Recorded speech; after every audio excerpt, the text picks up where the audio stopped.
One very costly possible mistake you can make with your brand new Tesla Model 3 is to inadvertently activate the autopilot.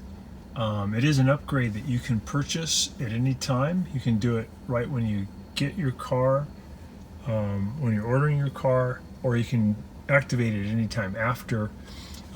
This time, this is a 2021 Model 3. It's pretty expensive at $10,000, but every year it seems to be going up, and it is a really cool feature. But for myself, I just wanted to be able to afford the car and maybe activate that at a later date. But you got to be very careful that you don't accidentally activate it, because you may end up having to pay. It's usually attached to your credit card. So here's how it might go wrong.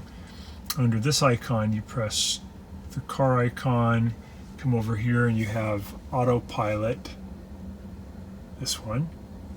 You press that, and certain things you can turn on that are really great attributes that will not have any charge. They're just standard with the car. One of them is auto steer beta, which is really cool. You know, it keeps you in your lane, and you still need to keep your hands on nearby the steering wheel, and every now and then it'll remind you to wiggle the steering wheel a little bit. But it's great. It's a very advanced type of cruise control, and it's going to hold your speed but also keep you in your lane. So it's really cool. It just comes with the car. Navigate on autopilot, that's beta. Don't turn that on unless you're willing to pay that $10,000. If you accidentally turn it on, you have 48 hours to contact Tesla and let them know that you want a refund, because it's going to be charged to your credit card soon after you turn it on. And the full self-driving visualization preview will not be charged to you. That's just allowing you to see on this screen all the things that are happening around your car.